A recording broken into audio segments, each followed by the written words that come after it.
Stop. Kan di situ ada toko baru Bara Galeri. Siapa tahu di situ ada lemari itu Pada baliho ada gambar lemari. Enak. Kak, mau lihat itu lamar yang cantik?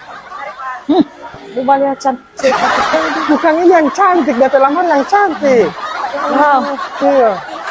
Wah, cantik sekali. Kak. Saya saja baru pertama dapat lihat cantik sekali. Wah. Bukan dia, lamar ini no. Daripada saya pakai baju mau dia jaga isi di dos. Ya kira ini saya mau berangkat di in. Berapa itu satu? Ada harga Pak Guru. Ibu murah Kak Uti 285. 285.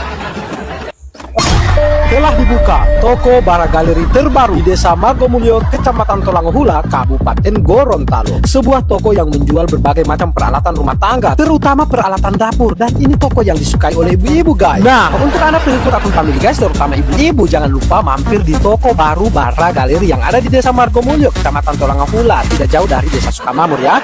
Tokonya ada di muka jalan. Di sini menjual berbagai macam peralatan, guys. Ada DP perasan buah, ada DP peralatan ini kue-kue yang memasak-masak akan, ada DP pemanas. DP pemanas di sini berbagai macam warna yang cantik-cantik sekali. Dan seperti inilah gambaran toko terbaru dari Bara Galeri yang ada di Desa Margomulyo, Kecamatan Tolangohula, Kabupaten Gorontalo.